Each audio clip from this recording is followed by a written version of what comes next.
ناظرین، کیا آپ لوگ جانتے ہیں کہ حضرت علی نے دوسری شادی کیوں کی؟ آئیے ہم آج کی ویڈیو میں اس بارے میں بیان کریں گے۔ بسم اللہ الرحمن الرحیم۔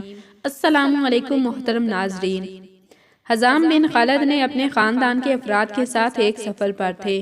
ایک رات انہوں نے خواب دیکھا کہ وہ انتہائی خوبصورت سرسبز جد کے موتیوں سے بنے ایک تخت پر بیٹھے ہیں۔ ان کے ہاتھ میں ایک نایاب موتی ہے جس کو وہ پلٹ پلٹ کر دیکھ رہے ہیں۔ اتنی دیر میں ایک مرد گھڑ سوار آتا ہے اور ان کے پاس آ کر پوچھتا ہے، اے حزام بن خالد، کیا اس موتی کو مجھے بیچو گے؟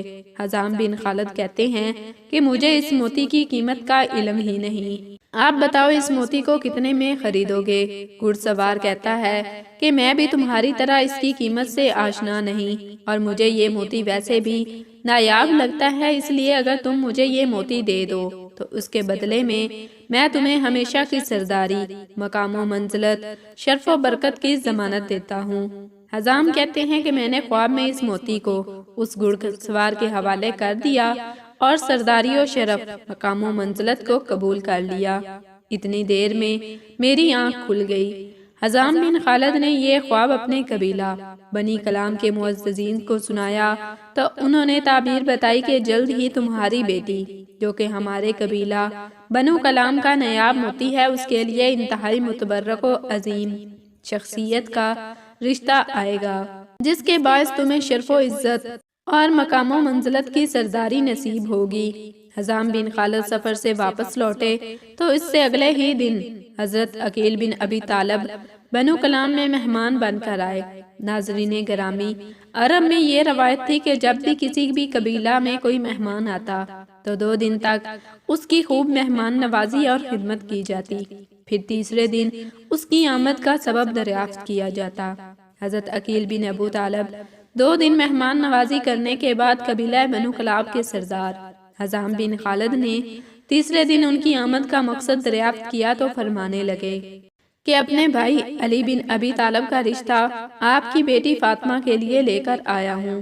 حزام بن خالد کہنے لگے، اے عقیل، امیر المومنین کے لیے ایک صحرا نشین عورت شائستہ نہیں جو صحرا نشینوں کی ابتدائی تہذیب و تمدن میں پلی ہو؟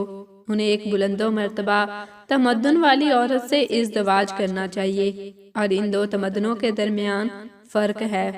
عقیل نے ان کے کلام کو سننے کے بعد کہا، جو کچھ آپ کہتے ہیں اس سے امیر المومنین باخبر ہیں، اور ان اوصاف کے باوجود وہ ان سے رشتہ ازدواج قائم کرنا چاہتے ہیں۔ اس کے بعد حزام نہیں جانتے تھے کہ کیا کہیں، اس لیے حضرت عقیل سے مہلت چاہی تاکہ بیٹی اور اس کی ماں بنت سہیل اور خود بیٹی سے پوچھ لیں، اور جناب عقیل سے مخاطب ہو کر کہا، میں اپنی بیوی اور بیٹی سے اس بابت مشورہ کر لوں۔ ام المومنین کے باپ جب اپنی بیوی اور بیٹی کے پاس گئے تو دیکھا کہ ان کی بیوی ام المومنین کے بالوں میں کنگھی کر رہی ہیں۔ حزام بن خالد کمرے میں داخل ہوئے اور ان سے حضرت علی کو قبول کرنے کے بارے میں سوال کیا اور کہا، کیا تم ہماری بیٹی کو امیر المومنین کی شریک حیات بننے کے لائق جانتی ہو؟ جان لو کہ ان کا گھر مرکز علم و حکمت اور آداب کا گھر ہے۔ اگر تم اپنی بیٹی کو اس گھر کی خادمہ بننے کے لائق جانتی ہو تو ہم اس رشتہ کو قبول کر لیں گے، اور اگر اس کے لائق نہیں جانتی ہو تو انکار کر دیں۔ ناظرین گرامی، حضرت عقیل علم انصاب کے ماہر تھے، اس لیے دختر رسول حضرت طیبہ طاہرہ فاطمہ اسلام علیہ السلام کے بعد جب حضرت علی شیر خدا نے محسوس کیا کہ بچوں کی دیکھ بھال اور گھرداری کے امور کے لیے ایک عورت کی ضرورت ہے، تو آپ نے اپنے ماہر انصاف بھائی حضرت عقیل کو فرمایا، میرے لیے ایک ایسی عورت کا انتخاب کیجیے جو شجاع دلیر مرد عربوں کی نسل سے ہو، تاکہ میں ان کے ساتھ شادی کروں اور وہ میرے لیے ایک بہادر اور شاہ سوار بیٹے کو جنم دے۔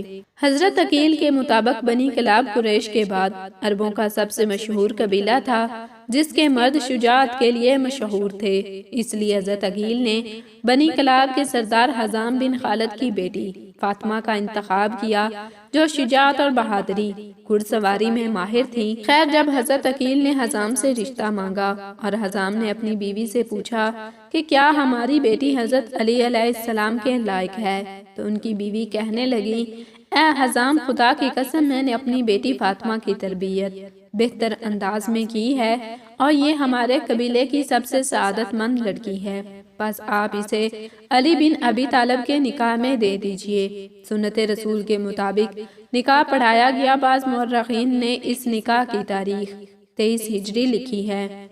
نکاح کے فوراً بعد جب حضرت علی فاطمہ بنت حزام کو لے کر گھر آئے تو فاطمہ بنت حزام جو شرافت کا مجسمہ تھی کہنے لگی کہ میں اس وقت تک گھر داخل نہیں ہوں گی جب تک مجھے دختر رسول حضرت فاطمہ الزہرا کی بڑی بیٹی اجازت نہ دے دیں۔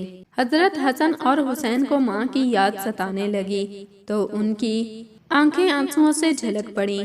جب فاطمہ بنت حزام نے گھر میں قدم رکھا تو اس وقت امام حسن اور حسین کو بخار تھا اور فاطمہ بنت حزام نے اپنی شادی کی پہلی رات جنت کے سرداروں پر وار دی اور ساری رات ان کی خدمت میں گزار دی، اور آپ کے منہ سے مسلسل یہ الفاظ نکل رہے تھے، میں فاطمہ نہیں بلکہ میں تو فاطمہ الزہرا کی اولاد کی کنیز ہوں۔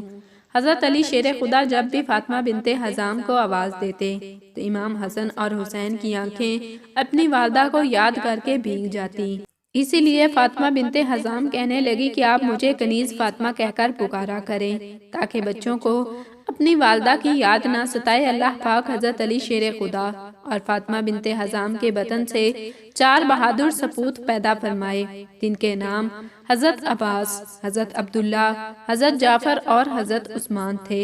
انہی 4 بیٹوں کی وجہ سے حضرت فاطمہ بنت حزام ام البدین کے لقب سے مشہور ہوئیں۔